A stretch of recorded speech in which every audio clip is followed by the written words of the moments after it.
si normalmente una cerda suele comer entre 8 kilos y medio, 9 kilos en picos de lactancia, aquí teníamos un problema gordo de que comían 5 kilos en picos de lactancia. Entonces, claro, todo esto con la pérdida, ¿no?, de productividad correspondiente. Ya no solamente reproductiva, ¿no?, porque se afecta el siguiente ciclo, por ejemplo, en la lactación, ya comprometes el siguiente ciclo de la cerda, sino también durante esa propia lactancia la cantidad de leche que se produce es mucho menor, por tanto el crecimiento de esos lechones se va a ver bastante comprometido.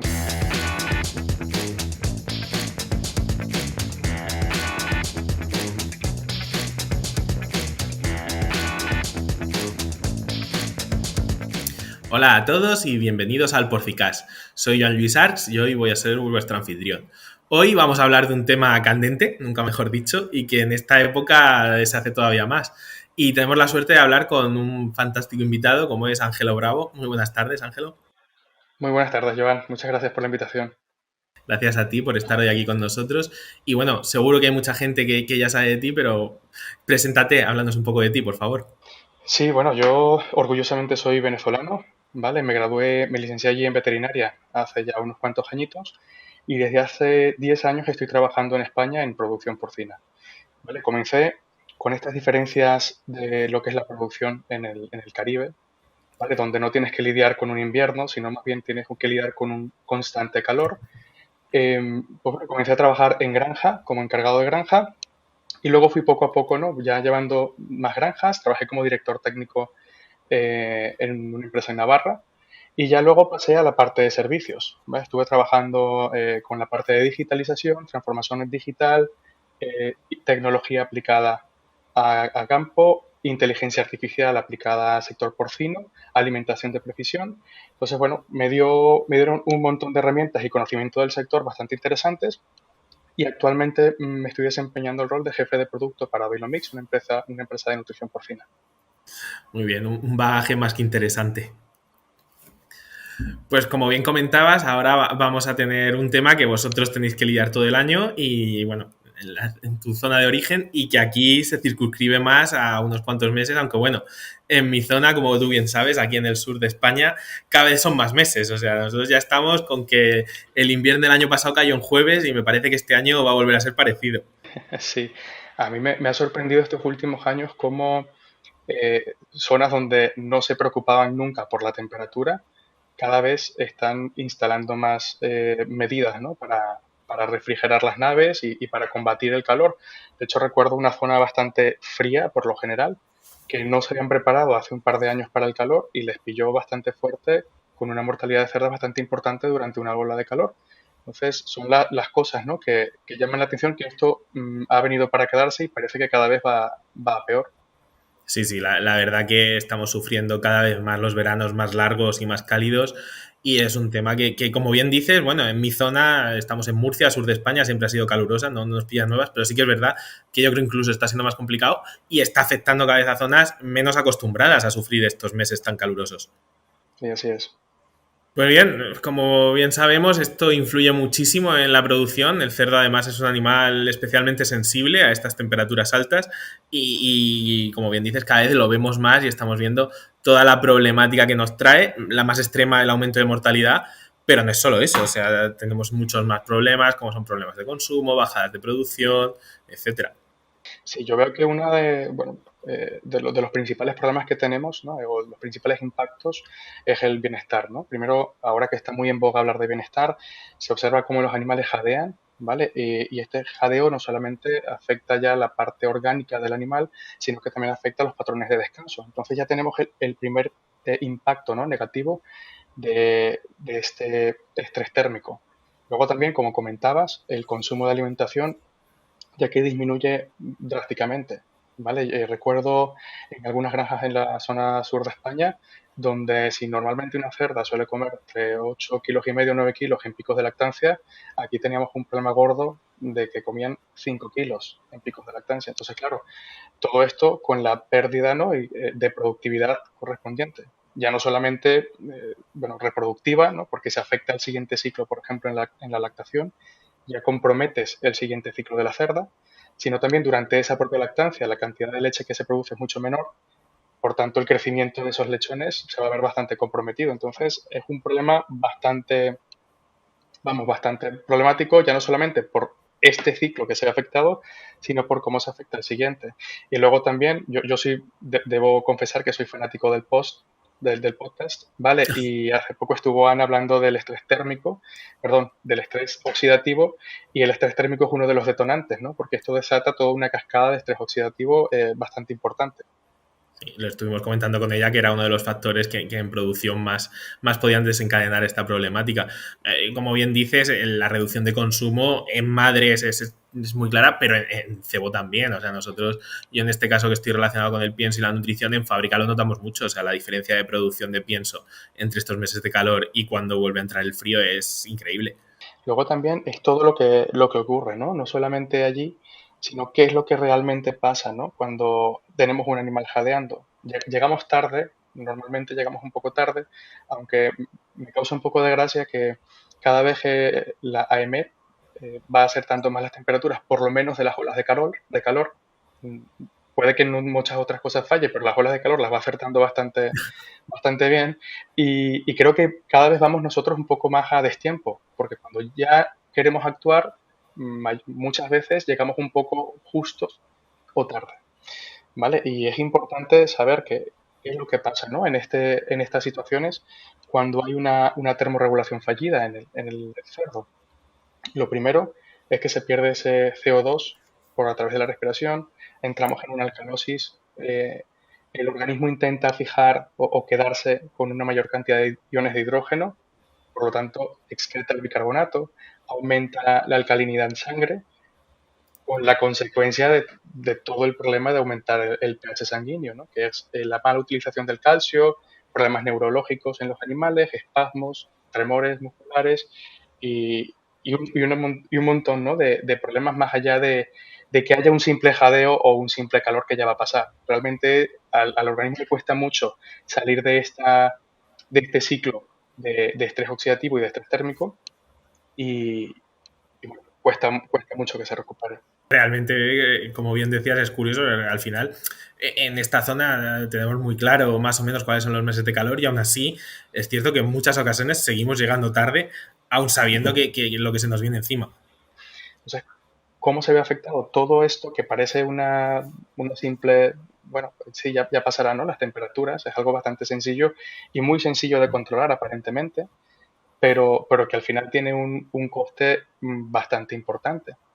Y luego también el compromiso inmunológico o intestinal que tienen los animales. Me llama la atención un trabajo que se publicó hace un par de años sobre a diferentes temperaturas e índices de humedad relativa en el ambiente, cómo se iba afectando la membrana, perdón, la pared intestinal, cómo se iba degradando y cómo iba perdiendo esa adherencia entre los enterocitos. Entonces, claro, esto va más allá, ¿no? Porque ya se comprometen muchas cosas. Es lo que comentábamos, que al final detona esa serie de procesos dentro del organismo y causa una problemática asociada a muy diversos niveles. Y bueno, ¿qué podemos evitar, qué podemos intentar hacer para evitar llegar tarde? Esto que comentábamos, que siempre parece que llegamos un poco tarde. ¿Cómo podemos actuar e intentar prevenir, a ayudar a estos animales a que no lo pasen tan mal cuando llega el calor? Sí, yo creo que lo principal que tenemos que hacer es el manejo, ¿no? Primero, tener unas instalaciones bastante acordes, ¿no?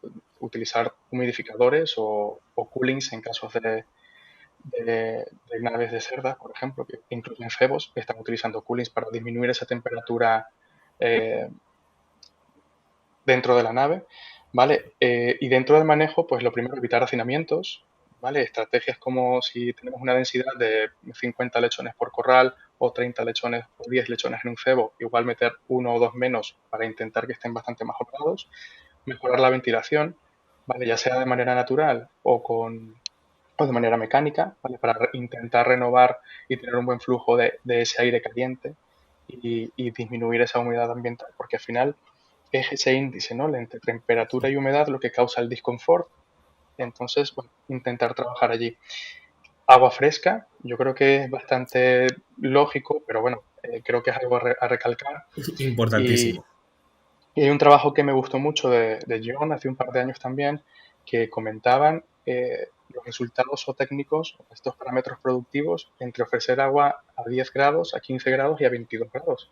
Y la verdad es que no te creerías las diferencias que hay entre ofrecer agua a 10 y 15 grados. O sea que en consumos, en manejo de temperatura corporal, vamos, en un montón de cosas. La verdad es que están bastante interesantes.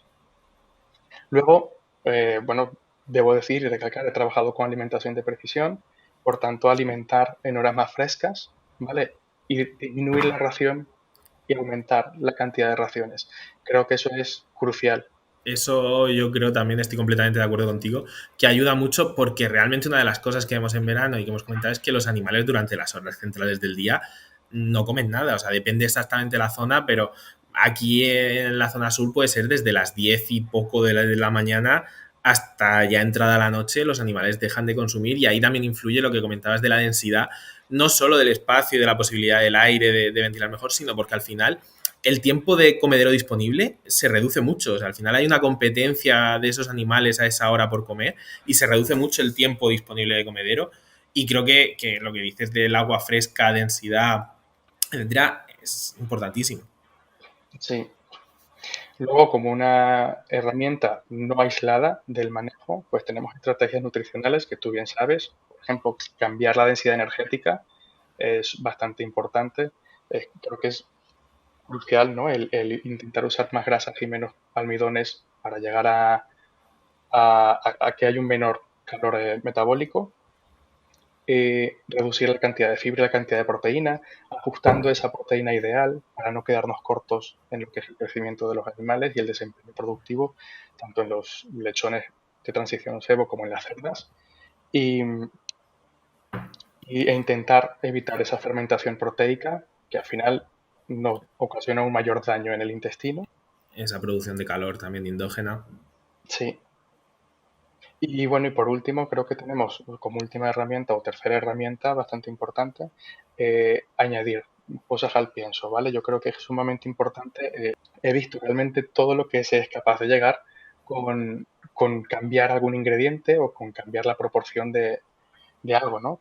Y por ejemplo, añadir vitamina E, algo tan sencillo, aunque por temas de pienso, bueno, tenemos otras opciones como polifenoles que pueden ajustarse un poco más a lo que necesitamos. Añadir osmorreguladores, como por ejemplo la betaína, eh, electrolitos, que creo que son fundamentales. Esto, pues vía agua, es una manera bastante más práctica de hacerlo. Estamos añadiendo, bueno, estoy añadiendo cromo, ¿vale? Mirando bien los niveles de cromo, ajustándolos, porque una de las cosas importantes que conseguimos en la literatura y que hemos podido ver en campo es que ajustando estos niveles de cromo mejoramos la sensibilidad a la insulina. ¿Vale? Resulta que se crea un factor eh, el complejo que se llama factor de tolerancia a la glucosa, ¿vale? Y vemos que se puede aprovechar bueno, los azúcares de una manera más eficiente. Entonces, en momentos de estrés, cuando ya tenemos una pared intestinal comprometida, cuando esas microvellosidades están bastante estropeadas por un estrés térmico, nos viene bien optimizar de esta manera el aprovechamiento de nutrientes. Y bueno, el uso de herramientas como probióticos y posbióticos que nos ayudan también a reforzar esa debilidad y a mejorar, ¿no? Que haya un recuperamiento, sí, una recuperación más rápida de los lechones. Sí, al final es lo que comentábamos, como bien decías, el concentrar la dieta en un primer momento, como has comentado, para intentar que esa reducción de consumo no sea una reducción de nutrientes tan grande, sino que podamos por ahí. Mejorar digestibilidades en la medida de lo posible, que en muchas ocasiones ya es complicado, sobre todo cuando hablamos de tema de lechones y tal.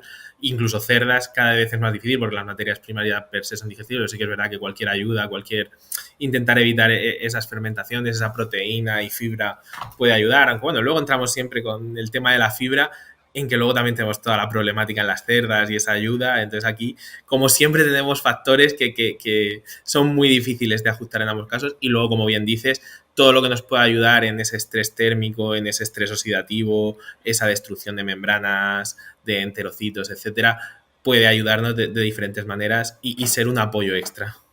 Y como bien dices, me ha gustado mucho también el comentar ese orden, ¿no? Ese actuar en todos los frentes, porque muchas veces intentamos centrarnos solo en una cosa y vemos que todo es multifactorial y que todo nos ayuda a mejorar esta situación. El tema de la alimentación de precisión, que bien comentabas, eso nos ha dado las herramientas y las posibilidades de, por ejemplo, dar de comer cuando no hay gente en la granja, dar de noche, eso que hacíamos de aprovechar el espacio comedero, y mejorar mucho el consumo, mejorar en parte el consumo de los animales en estas fechas. Sí, además la ventaja que se tiene, ¿no? de administrar una cantidad de pienso precisa con una cantidad de nutrientes para intentar aprovecharlo al máximo, creo que es una de las ventajas más sustanciales que hemos tenido últimamente en lo que es la ganadería de precisión, ¿no? Lo que es la alimentación. Sí, sí, yo cada vez estoy más convencido de que esa es la dirección y que, como bien dices, cada vez que tenemos más en cuenta el bienestar animal, etcétera, también es una herramienta que nos ayuda muchísimo en ese bienestar animal y a mejorar las condiciones de nuestras granjas, y creo que es una apuesta de futuro muy, muy, muy importante en el sector.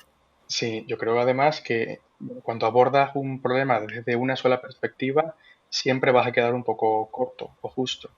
¿Vale? Por eso esta visión, siempre lo he comentado desde que estoy trabajando con nutrición, que de nada me sirve tener un alimento que sea lo mejor, ¿vale? Y meter el mejor pienso en un saco, si no lo vamos a administrar bien, ¿vale? Porque es literalmente tirar todas las oportunidades que podríamos tener.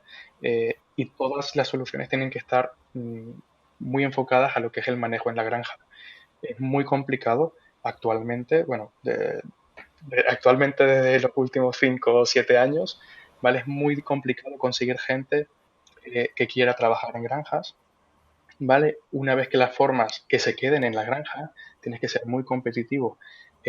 Recuerdo que una de las principales competencias que tenía en granja era la ciudad, porque una de las granjas que llevaba estaba a 15 minutos de una capital y la gente me decía, bueno, pero es que prefiero irme, si no me das una buena condición, me prefiero ir allí, que no uso el coche, que me voy andando al trabajo, tengo un sueldo similar y, y es una parte bastante importante, ¿no?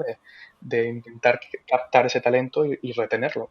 Y retenerlo porque se quiera quedar, ¿vale? No porque se cuestione. Entonces, cuando ves desde diferentes puntos de vista un problema y lo abordas desde esos diferentes puntos de vista, eh, creo que la solución es bastante más acertada. Y lo comentaba porque con esto del personal, cada vez es más complicado llevar tareas diarias en la granja. ¿Vale? Tienes que Sí. ponerlo muy fácil para que la gente lo quiera hacer y realmente lo haga. Recuerdo una experiencia de un ganadero que se quedó un domingo en la granja y me decía, bueno, es que con un carro de 70 kilos alimentaron una paridera de 300 cerdas.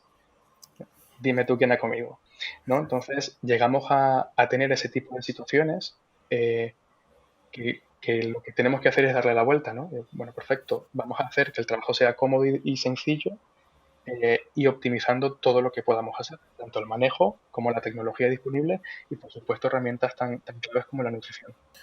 Por supuesto. Y bueno, aunque es otro melón completamente distinto, pero dentro de lo que comentábamos, el estrés térmico lo sufren los animales, pero también lo sufren los trabajadores, porque sobre todo ahora en estas fechas, nosotros lo comentamos mucho, que por ejemplo, ir a cebos que no están tan bien acondicionados muchas veces como las madres o las lechoneras a ciertas horas del día, es un peligro para el veterinario, para el trabajador y para los animales. O sea, Sí, fíjate que yo hace un par de años, mi primera visita a una granja en Sevilla, bueno, me fui el día de antes, en agosto además, me voy el día de antes, normal, porque en el viaje en el coche no te enteras de la temperatura.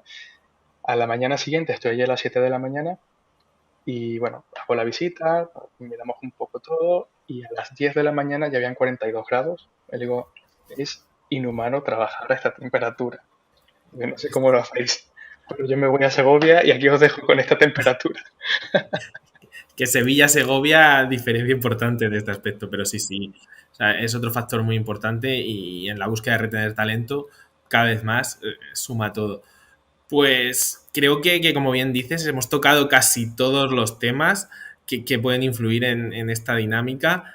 Como conclusión, a mí me gusta mucho lo de actuar a nivel general, que una sola pieza normalmente no resuelve un puzzle, Pero bueno, danos tus impresiones y qué te gustaría que se quedase más para los compañeros que nos están escuchando.